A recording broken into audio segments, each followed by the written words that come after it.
Thank you very much indeed, and thank you for inviting me along to join this event. A bit like Polly, I come to it as someone who has been for years a consumer of the output of the British social science research community and have benefited from it and tried to draw on it.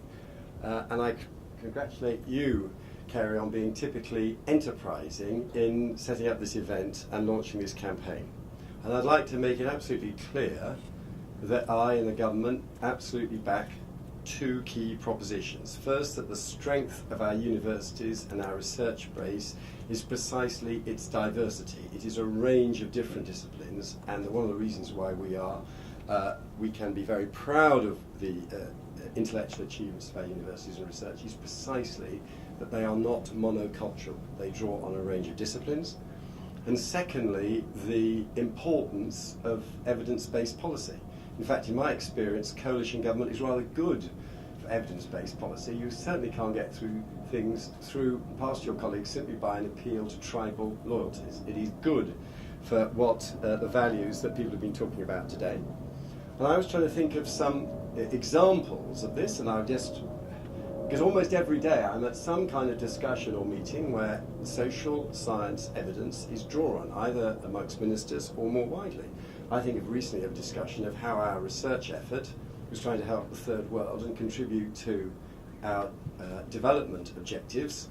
And it was the medical researchers who made the point that you could come up with great vaccines or new treatment programs, but if rumours spread in some third world country that this is a Western plot, that it is that these vaccines damage your health, that you should reject them, that they're a threat to your culture, you actually need the social anthropologists to help you understand rumour and to help you understand the social attitudes that lie behind those anxieties for your medical programme to be effective.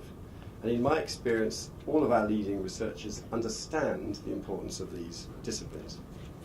The second example I wanted to draw on is, I'm afraid, slightly to tweak the social science community, because I have to say, for me, with my ministerial responsibilities on universities and education people aged over 18, almost every day, either in this place, from a member of parliament from any political party, or in the press, I read the view that it's the early years that matter, and the crucial thing is to shift education spending to people at the start of the education life cycle. This is probably the most important single view that has been shaped. Probably James Heckman in America was the intellectual author of this doctrine. It is now widely believed, and it is we are now living through a case study in applied social science, the implication and application of a view that people from a range of social science disciplines have developed over the past decade. And so we are facing implications of applied social science at the moment. Now, what does this mean for policy? Let me just take people through what I think is a rather more robust and encouraging picture than you might imagine from the presentations we've so far heard. It's right for people to speak up for social science. I'm absolutely in favour of speaking up for social science and engagement with social science. But I don't think social scientists should feel vulnerable or under attack. First of all, university teaching. And there is a widespread misunderstanding of the way in which the changes in the financing of university teaching are going through, and I accept my share of responsibility for this being misunderstood. It is not the case that there's been a reduction in teaching grant specifically for humanities and social sciences, and somehow that they have been targeted. What we are trying to do is to shift the teaching element, the teaching support costs, across to students through a system of fees and loans, and leaving simply the funding for the extra costs of lab-based courses that have objectively higher delivery costs, notably but not only medicine. But even within medical teaching grant for medicine, that basic element, the equivalence of band C and D, if I may use the technical jargon, is itself also going into the hands of the student. Of course, we will lend the student the money. There is a very significant element of public expenditure support in the loan scheme. We reckon for every £100 we lend the student, we're going to get £70 back, and £30 we're writing off because it's for graduates will subsequently not be earning more than £21,000 or for whatever reason. But this shift in policy, whatever you think of it, and I realise it's controversial, but it is absolutely subject neutral. It is not constructed in such a way as to be somehow anti-arts and humanities or social science. It is a completely neutral shift in funding.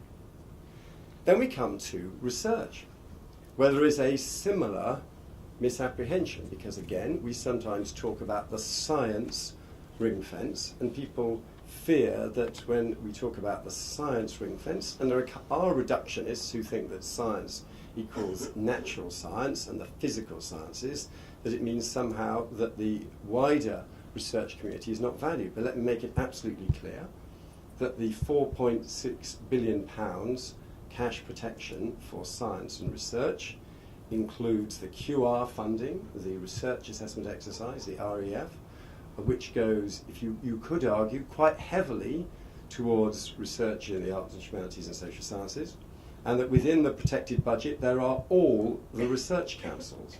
Now, there has to be some very modest element of rebalancing from year to year because of particular costs that particular programmes face, international subscriptions and the fall in the value of the pound, all that.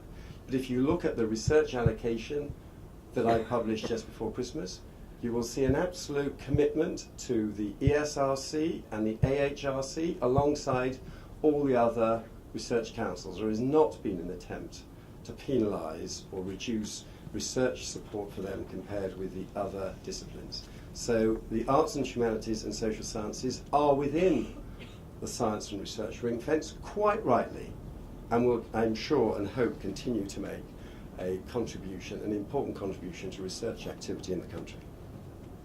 And I also value social science, and the reason why I support this event and this campaign, I absolutely support social science and engagement of social science in the public debate.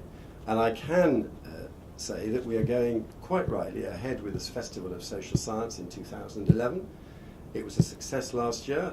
I think most of us on the panel in different ways participated in it last year. It will happen again this year, quite rightly, in October. I hope it will have at least the range of activities across the country that we enjoyed last year. I would encourage everyone, it would be a great cause for this campaign to ensure that it is even more lively and engages even more people than it has in the past.